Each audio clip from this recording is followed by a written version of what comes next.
Bonjour à tous. Si tu ne t'es pas encore repenti, tu n'as pas encore été délivré, je suis plus malin. Il faut le faire urgemment. Il faut le faire urgemment. Le temps passe. La colère du Seigneur Jésus sur nous, sa colère sur nous, et bientôt le châtiment va nous atteindre. On n'a plus beaucoup de temps. Il faut le faire urgemment.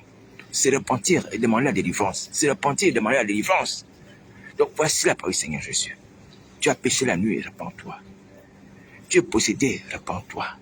Tu seras pardonné, tu seras délivré. Est-ce que tu m'entends? Est-ce que tu m'entends? Alors, pour t'aider, la Bible nous recommande une parole de Jésus de Nazareth. Cette parole, je vais te la dire ce matin. Il s'agit de la parole que le Seigneur Jésus adresse à l'église de Laodicée. Mais on va commencer par ce qu'il reproche à l'église de Laodicée et puis on va tomber sur cette parole. Amen. Alors, il s'agit d'Apocalypse chapitre 3. Apocalypse chapitre 3 à partir du verset 15. C'est le Seigneur Jésus qui parle à l'église de Laodicée. Il dit, je connais tes œuvres. Je sais que tu n'es ni froid ni bouillant. Puisses-tu être froid ou bouillant? Ainsi, parce que tu es tiède et que tu n'es ni froid ni bouillant, je te vomirai de ma bouche. Donc, ce sont les reproches et les condamnations. Et il continue, dit, parce que tu dis, je suis riche et je me suis enrichi, je n'ai besoin de rien, parce que tu ne sais pas que tu es malheureux, misérable, pauvre, aveugle et nu. Est-ce que vous entendez? L'église là où il s'est dit, je suis riche, je me suis enrichi, je n'ai besoin de rien. Mais Jésus lui dit, mais parce que tu ne sais pas que tu es malheureux, misérable, pauvre, aveugle et nu. On va revenir là-dessus. Ça, c'est important. C'est très important. On va revenir là-dessus. Mais on va d'abord arriver à la parole que je vous ai dite ce matin. Alors, Jésus-Christ dit à cette église, je te conseille d'acheter de moi de l'or éprouvé par le feu, afin que tu deviennes riche, et des vêtements blancs, afin que tu sois vêtu, et que la honte de ta nudité ne paraisse pas. Et un collier pour oindre tes yeux, afin que tu vois. Il s'agit ici de la solution à la situation de l'église qui vient de décrire. Vous voyez, pour que cette église ne soit plus malheureuse, misérable, pauvre, aveugle, nu. On avance. Il dit, le Seigneur Jésus toujours, moi je reprends et je châtie tout ce que j'aime. Vous voyez? Moi je reprends et je châtie tout ce que j'aime. Aie donc du zèle et reprends-toi. Alors voici la parole qui nous intéresse ce matin, particulièrement aujourd'hui. Jésus dit, voici je me tiens à la porte et je frappe. Si quelqu'un entend ma voix et ouvre la porte, j'entrerai chez lui, je souperai avec lui et lui avec moi. Amen. On va s'arrêter là. Apocalypse chapitre 3, verset 20. Je te prie de noter ce passage biblique. Je te prie. Par les compassions de Christ, note ça. Note ce passage biblique. Inscris-le sur les tables de ton cœur. Retiens-le. Retiens ce passage biblique, s'il te plaît. Tu veux le salut, tu veux la délivrance, tu veux être enlevé. Prends ce passage biblique. Garde-le en toi. Apocalypse chapitre 3, verset 20. Ce passage biblique est la clé de ton salut. Voici la clé de ton salut. Le salut, tu veux que ta vie change. Voici le passage biblique que tu dois utiliser. Ce passage biblique est la clé de ton salut. Ce passage biblique est la clé de ta délivrance. Ce passage biblique est la clé du changement de ton sort, parce que ton sort, pour l'instant, n'est pas enviable. À cause des œuvres que tu fais, comme l'église là aussi, et de ton comportement, et de fausses assurances, de fausses prospérités. Tout cela va t'entraîner à la mort et à l'éternité. Alors, donc, prends ce passage biblique et applique-le. Alors, d'abord, que dit ce passage biblique? Ce passage biblique dit que Jésus-Christ se tient à la porte. Il se tient à la porte et il frappe. Si quelqu'un entend sa voix, ouvre la porte, il rentre chez cette personne, il soupe avec cette personne, et cette personne avec lui. Avec lui. Alors, Jésus de Nazareth parle ici en parabole. Hein? Comme souvent, et d'habitude, il parle en parabole. Donc, l'individu est une maison. Il est représenté par une maison. Et Jésus de Nazareth frappe à la porte de cette maison-là. Et la porte de cette maison, c'est le cœur de l'homme. La porte de la maison de l'individu, c'est le cœur de l'homme. Donc, Jésus de Nazareth frappe à ton cœur. Donc, il veut entrer dans ta maison. Il veut entrer dans ton cœur. Si tu entends sa voix, si tu entends ses appels, alors il entrera chez toi. Il entrera dans ton cœur. Alléluia. Donc, là, il y a une promesse déjà. Que Jésus de Nazareth va entrer dans ta vie. Alléluia. Il va entrer dans ta vie. Si tu entends sa voix, aujourd'hui tu entends la voix de Jésus qui te dit, accepte-moi comme maître et sauveur de ta vie. Et je vais entrer dans ta vie. Je vais entrer dans ton cœur. Il te le dit. J'en ai déjà parlé. Ce qu'il faut faire, c'est que tu acceptes Jésus de Nazareth comme Seigneur et Maître. Ce qu'il faut faire, c'est que tu crois dans ton cœur que Jésus de Nazareth est mort et ressuscité le troisième jour. Ce qu'il faut faire, c'est que tu ouvres ton cœur à Jésus. Tu dis à Jésus, viens habiter dans ma vie. Est-ce que tu m'entends? Conformément à cette parole.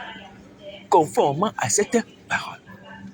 Donc, cette parole, je t'assure, cette parole est une parole de salut et de délivrance. Le salut parce que je reste le salut. C'est encore le salut. À cause des œuvres que nous faisions, qui nous conduisent à la mort. Aujourd'hui, le fait de faire entrer Jésus dans ta vie t'épargne la condamnation. Vous voyez, comme les œuvres énumérées qu'accomplit l'église de Laodicée. Alléluia. Jésus dans ta vie, il n'y a plus de condamnation. Mais Jésus dans ta vie t'accorde également la délivrance. Au travers de cette parole, tu as la délivrance inscrite là-dedans. Pourquoi? Parce que quand Jésus a dit, je frappe la porte, si quelqu'un entend ma voix, ouvre la porte. J'entrerai chez lui, je serai avec lui, avec moi. Ça veut dire que Jésus Nazareth va prendre la place de celui qui est dans ta vie actuellement. C'est-à-dire l'esprit malin, là. Il va te quitter. Est-ce que tu m'entends? Jésus Nazareth va chasser l'esprit malin lorsqu'il va rentrer dans ta vie. Il va le chasser, il va prendre sa place. Voici comment ta délivrance va s'opérer. Si tu ouvres la porte de ton cœur à Jésus Nazareth, il va entrer dans ta vie, il va chasser l'esprit malin. Parce qu'il ne peut pas cohabiter avec l'esprit malin dans ton cœur. C'est impossible. Et il n'y a aucune relation, aucun lien entre Christ et Bélial. Est-ce que tu vois? Ta vie est comme une maison. Et Jésus Nazareth ne peut pas partager l'intimité avec un démon. Non. Il veut partager l'intimité avec toi. Il dit, je vais souper avec celui qui ouvre la porte de son cœur à ma personne.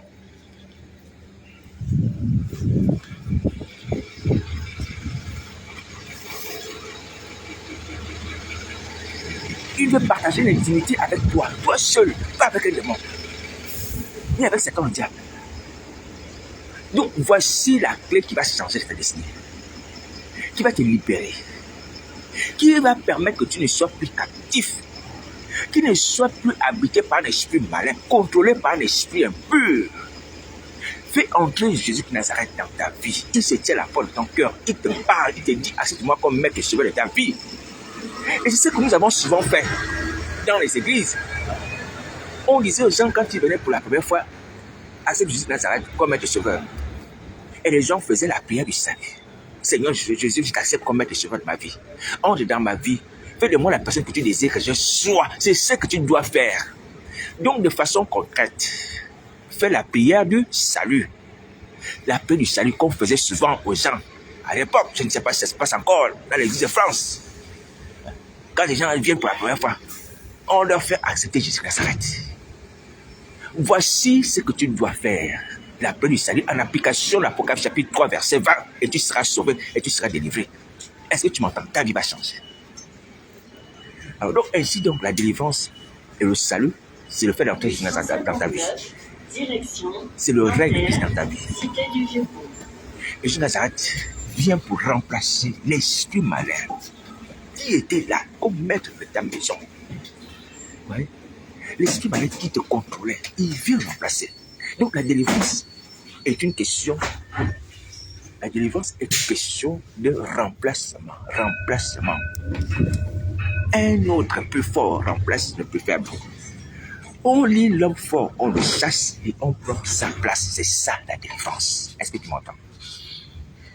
Donc voici pourquoi je te dis qu'Apocalypse chapitre 3 verset 20 était un passage capital qu'il faut serrer dans ton cœur afin de faire entrer jusqu'à ça dans ta vie.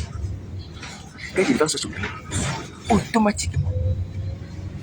La délivrance, ce n'est pas autre chose, non, c'est lorsque Jésus-Christ vient et prend la place d'un esprit impur. C'est ça le salut. C'est ça qui va te changer, qui va permettre que tu ne sois plus captif, que tu ne sois plus condamné. Est-ce que tu m'entends? Et que tu ne pêches plus, le péché ne reviendra plus dans ta vie. Jésus vient, il prend la place. Et tu seras enfant de Dieu. Tu vois, ton identité va changer. La Bible dit dans le livre de Jean que à tous qui l'ont reçu, à tous qui ont croit en son nom, elle a donné le pouvoir de devenir enfant de Dieu. Tu vois, la lumière qui est venue vers les siens. Les siens ont refusé la lumière, c'est-à-dire les juifs orgueilleux. Alléluia. Mais ceux qui l'ont reçu, d'autres juifs comme les piètres, vous voyez, ceux-là sont devenus enfants de Dieu. Alléluia. Donc quand tu reçois Jésus dans ta vie, tu deviens enfant de Dieu et tu n'es plus né de la chair du sang. Non, un enfant de Dieu est un enfant spirituel et qui a la vie éternelle. Donc l'existence n'est plus dépendante du fait que tu as la chair, que tu as le sang. Non, parce que tu as l'esprit de vie de Jésus de Nazareth et tu demeures un enfant de Dieu. Tu demeures aussi éternellement, comme Dieu lui-même est éternel. Quand le Père est éternel, l'enfant aussi est éternel. Est-ce que tu m'entends? Donc, voici ce qui va changer dans ta vie. Bon, applique Apocalypse 3:20. Va faire la prière du salut en application de cette parole. C'est une promesse qui a encore l'actualité. Donc, les appels que Jésus t'adresse, il te dit simplement, fais-moi entrer dans ta vie. Fais-moi entrer dans ta vie. Ouvre la porte de ton cœur. Ouvre-lui ton cœur ce matin. Parle à Jésus, dis à Jésus concrètement, Seigneur, je t'ouvre mon cœur. J'ai entendu des appels. Entrer dans ma vie, à faire de moi un enfant de Dieu, à me donner le salut, à me libérer de la condamnation, à me libérer des œuvres de l'amitié, des appels, toutes ces œuvres-là que tu es, et me libérer l'esprit malin. Entre dans ma vie, Seigneur Jésus. Entre dans ma vie aujourd'hui, je t'ouvre la porte de mon cœur, de mon âme, de mon esprit. Fais cela. Et je te signale encore une fois de plus que dans la Bible, le Seigneur Jésus est venu dans le temple de Jérusalem. Et dans le temple de Jérusalem, il a trouvé les gens assis, les vendeurs de pigeons, et les gens qui changeaient l'argent. Il les a chassés. Il a chassé ces personnes. Alors, ceci, c'est symbolique aussi. Ça veut dire que Jonathan, lorsqu'il vient quelque part, quand il trouve le descendre, quand il trouve maman assis, parce que les vendeurs de pigeons, ceux qui changeaient l'argent là, étaient manipulés par l'esprit de maman. Quand Jésus-Christ rentre et trouve maman assis, contrôlant un lieu, contrôlant un individu ou une assemblée, et il chasse maman et prend sa place. Voici comment fonctionne la délivrance. Il chasse maman, il renverse les tables, il détruit les yeux de maman, il prend la place de maman. Vous voyez? Donc c'est ce qui va se passer dans ta vie.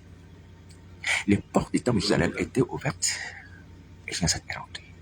Donc il a chassé les vendeurs, les pigeons, il a renversé les tables. Vous voyez?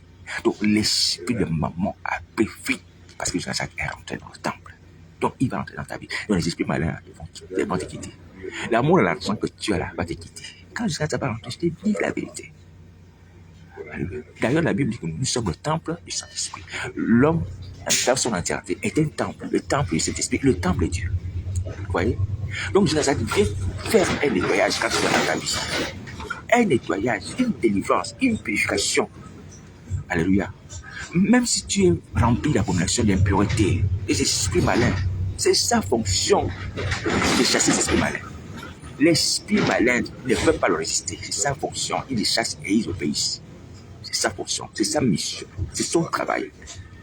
Il nous dit que l'Esprit du Seigneur l'Éternel est sur moi, parce qu'il m'a oint pour faire quoi? Pour délivrer les captifs. Alléluia. Les malades. Donc pour solutionner les problèmes qui empêcheraient les gens. Alléluia. Pour libérer les individus. Donc, voici pourquoi tu dois faire entrer jusqu'à ça dans ta vie. Ce matin, va faire ça. Va faire ça. Va faire ça. Voici pourquoi ce matin, tu dois faire ça de façon urgente. De façon urgente, va faire ça. Est-ce que tu m'entends? Va prier ainsi. À peu près ainsi. Seigneur Jésus, je te demande pardon pour ma vie. J'ai marché dans les voies de Jézabel.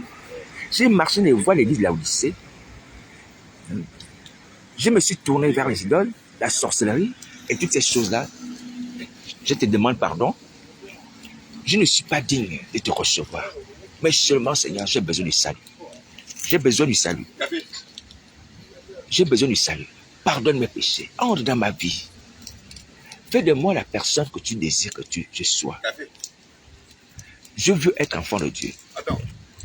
Je veux être enfant de Dieu. Je veux être enfant de Dieu. Pardonne mes péchés. Donne-moi ton Esprit Saint. Change-moi. Délivre-moi des esprits malins. Délivre-moi des pactes avec le diable, la sorcellerie, la magie, ces choses-là, l'occultisme. Seigneur, je t'accepte comme maître sauveur. Aujourd'hui, change-moi. Selon Apocalypse 3:20, qui dit que tu te tiens à la porte, tu frappes. Est-ce que quelqu'un entend ta voix ou la porte? Je t'ouvre la porte de mon cœur, Seigneur. Je t'ouvre la porte de mon cœur. Je t'ouvre la porte de mon cœur. Va prier comme ça. Dès que tu finis d'écouter cette exhortation, va prier comme ça. Je te dis que les prières du salut, comme on les appelle, qui sont vraies, ont l'efficacité. J'ai fait une prière du salut le jour où on m'a dit, est-ce que tu vas accepter jusqu'à ça comme maître sauveur? J'ai dit oui. On m'a dit, ferme les yeux et prie comme ça. Seigneur Jésus, je t'accepte. Seigneur Jésus, viens dans ma vie. Seigneur Jésus, pardonne mes péchés. À peu près comme ça. Dès que j'ai fini de faire la prière, mais jamais, ma vie a changé automatiquement jusqu'à ce qu'elle est rentrée dans ma vie. Je vous dis la vérité, je parle devant sa face. Je parle devant sa face. Ma vie a changé. Ma vie a changé en l'instant. Quand j'ai ouvert les yeux, à la fin du culte, je suis sorti, je n'avais plus envie des choses du monde. Je n'avais plus envie de fumer. Je n'avais plus envie de boire. Je n'avais plus envie des femmes. Je n'avais plus envie de ces choses-là. Et je disais à mes frères, ce jour-là, qu'à partir de maintenant, moi je suis chrétien. Moi je ne veux plus marcher comme vous. Mais ils plaisantaient, ils rigolent. Non, toi tu plaisantes, toi tu rigoles, tu es en train de mentir. J'ai dit, à partir de maintenant, ma vie a changé. Je deviens chrétien. Et c'était pas de la rigolade. C'était pas de la plaisanterie. Parce que je me suis rendu compte que, quelques temps après, j'avais déjà envie de lire la Bible, de prier. Vous voyez? L'envie de lire la Bible, l'envie de prier était là. Je dis, mais qu'est-ce qui m'arrive? L'envie de prier, l'envie de lire la Bible. Vous voyez? Ma vie avait changé. Je vous dis la vérité, mes amis. J'ai rendu témoignage devant la face du Seigneur Jésus. Je ne vous mens pas. Si tu es sincère, tu vas faire la prière comme ça. C'est pas la magie, c'est pas la sorcellerie. Il n'y a pas faire des trucs bizarres, tracer des cercles, allumer les bougies. Non. Parle à Nazareth. Simplement. Et dans la situation où nous sommes là, il y a des réactions. Toi, des réactions. Donc il est prêt à intervenir. C'est lui qui fait la promesse d'entrer dans ta vie. De régner dans ta vie, de te libérer de l'homme fort, d'esprit malin qui règne en toi. Toi seul va le faire. Va le faire. Alléluia. Tu peux le faire, toi seul. Hein? Tu sais parler, tu sais prier. Parle à Jésus-Christ. Va faire comme ça. Ne perds pas le temps, sinon tu seras frappé. C'est pas possible. Mon peuple, il faut de connaissance. On a la connaissance. Des voies et moyens comment être sauvé. Et on reste captif, esclave, en continuant à tuer les gens, à voler les gens, à se suer et à affliger le corps de Dieu. C'est pas normal. C'est pas normal. Donc, levez-vous, allez prier. Faites la prière du salut. Je vais revenir là-dessus. Je vais revenir là-dessus parce que c'est le moment de la prière. Nous sommes au temps de la prière. Lamentation pleine de gémissements, selon le message que Dieu nous a donné au travers du prophète Ézéchiel, qui est l'envoyé de Dieu qui nous parle en même temps que Jean-Baptiste, qui nous parle aussi de repentance. Alléluia. Donc, nous avons plusieurs envoyés. Le Seigneur nous a envoyé Ézéchiel pour nous parler. Il nous a envoyé également Jean-Baptiste. Voilà. Donc, aujourd'hui, nous sommes des personnes averties. Et nous connaissons comment être sauvés. Nous avons le témoignage de cela. Je vous dis la vérité. Dès que j'ai fini de faire la paix du Seigneur, ma vie a changé. Je ne suis pas le seul à le dire. Les anciens chrétiens, vous pouvez aussi rendre témoignage de cela. Hein? Quand vous avez fait les prières de salut, vos vies avaient changé. Vos vies avaient changé. Alléluia. Comme la Bible dit aussi dans un autre passage de Romains que si tu confesses ta bouche au Seigneur Jésus, si tu crois dans ton cœur que Dieu l'a ressuscité des morts, tu seras sauvé. Hein? Romains chapitre 10, verset 9. Tu vois, tu confesses ta bouche Jésus. Tu crois dans ton cœur que Dieu l'a ressuscité des morts, tu seras sauvé. Alléluia. Jésus entre en toi, son esprit en toi, sa personne entre en toi, et l'esprit malin qui était en toi te quitte. La délivrance se passe comme ça, mes amis. Alléluia. L'esprit malin te quitte quand Jésus de Nazareth vient en toi. L'esprit malin te quitte. Il vient en toi par son esprit, l'esprit de vie. L'esprit de vie, de vie. Et même l'esprit de mort, peu importe leur nom, te quitte. Le Seigneur m'a mis à terre, tout ça, te quitte. Alléluia. Voilà. Donc aujourd'hui, tu as la responsabilité de faire entrer Jésus de Nazareth dans ta vie.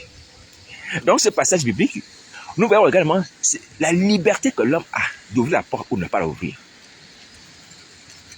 Vous voyez? Nous avons la liberté d'ouvrir ou ne pas l'ouvrir. Mais, choisissons de faire la bonne chose, c'est-à-dire d'ouvrir nos portes. Ouvrons nos cœurs à Jésus de Nazareth. C'est lui qui vient se proposer d'entrer dans nos vies, de nous changer, de délivrer, de nous saluer, mes amis. Est-ce que c'est Jésus de Nazareth qui veut le faire? Ou c'est nous qui devions faire ce chemin-là, aller vers Christ et dire, Seigneur Jésus, je veux que tu rentres dans ma vie. Non, c'est lui qui vient se proposer d'entrer dans nos vies. C'est déjà plus que ce qu'il doit faire. Mais c'est son attitude, c'est son amour, c'est ses compassions. Alléluia, c'est son caractère. Il est venu pour que les brebis aient la vie et qu'elle ait en abondance. Et il nous propose encore la vie. Ouvre ton cœur à Jésus. Va faire la prière du salut. Allez, ne pas du temps là sur Internet. Tu as quelque chose de simple, de simple et de facile à faire. La prière du salut. Je vais te donner un exemple. Tu peux trouver encore d'autres exemples des prières du salut dans les brochures d'évangélisation quelque part. Il y en a comme ça, il y a des brochures d'évangélisation où derrière, après avoir lu un thème, d'exhortation ou d'appel au salut, on te dit, bon, est-ce que tu peux réciter cette prière? C'est ça la prière du salut. Faites cela jusqu'à ce qu'il est vivant. Même si vous ne le voyez pas, il est vivant. Il va entrer dans vos vies, il va changer. Ma vie a été changée à l'instant. Même si ma vie n'a pas été un long fleuve tranquille. Hein? Je n'ai pas été un enfant obéissant. Je le connais. Mais à l'instant où j'ai fait cette prière-là, ma vie a changé. Les écailles étaient tombés. Alléluia, les écailles étaient tombés. J'étais né de nouveau. Même si, à plusieurs reprises, je suis reparti dans le monde des ténèbres. Même si j'ai fait comme le fils prodigue, quittant la maison du Père, aller dans le pays lointain. Mais je reconnais que la vie change. Quand tu acceptes Jésus comme maître et sauveur, ta vie change, elle change. Tu ne demeures plus le même. Voilà. Donc, cette parole est vérité. Allez faire cela. Allez faire cela. Si vous faites cela, vous allez voir, vos vies vont changer. Automatiquement. Tu n'as même pas besoin d'un prophète, d'un pasteur, de quelqu'un pour te dire, non, Jésus fait tout. La délivrance, salut, guérison. Ouais, il fait tout à merveille. Est-ce que tu m'entends? Voilà. Donc, va faire cela ce matin. Lève-toi, va prier. Ne perds plus de temps. Pasteur, va faire cela dans le secret. N'ayez pas honte, n'ayez pas peur sur vos vies. Sauvez vos vies. Alléluia. Le Seigneur Jésus a des choses contre nous, des choses que nous ne devons pas faire. Vous voyez? En plus de ce que Laodicée faisait, il y a des choses de Isabelle, mais nous assemblées encore. Les gens de Pergame, pareil. C'est pas normal. Sinon, c'est la mort. Donc, allez faire la prière du salut. Je vais revenir dessus par la grâce du Seigneur Jésus. Bon, si quelqu'un a besoin d'aide, mon numéro de téléphone, c'est le 07 58 48 48 71. Alléluia, on va prier. Pardonnez-moi pour ces exhortations. Je vous fais en marchant, étant debout. C'est vrai. Mais ce qui est important, c'est le contenu. Ce n'est pas la forme. Ce n'est pas la manière. Ce qui est important, c'est le contenu. Mais ces choses que j'ai dit, vous les connaissez déjà. Mais il faut aussi rappeler. Alléluia. Voilà. Cependant, si nous devons prier, je ne vais pas me contenter de prier comme ça en marchant avec vous, comme je suis en train de vous exhorter. Non. On va s'asseoir sérieusement devant la face du Seigneur. Alléluia. On va s'asseoir. Mais cependant, appliquez cette parole. Apocalypse, appliquez-la. Alléluia. Et vos vies vont changer. Voici la clé de notre salut, la clé de notre délivrance. la clé de notre enlèvement, la clé de notre changement d'identité. Apocalypse, chapitre 3, verset 20. Alléluia. Voilà, il faut faire entrer ça dans ton cœur ce matin. Vas-y, fais-le, tu peux y arriver. Bon courage.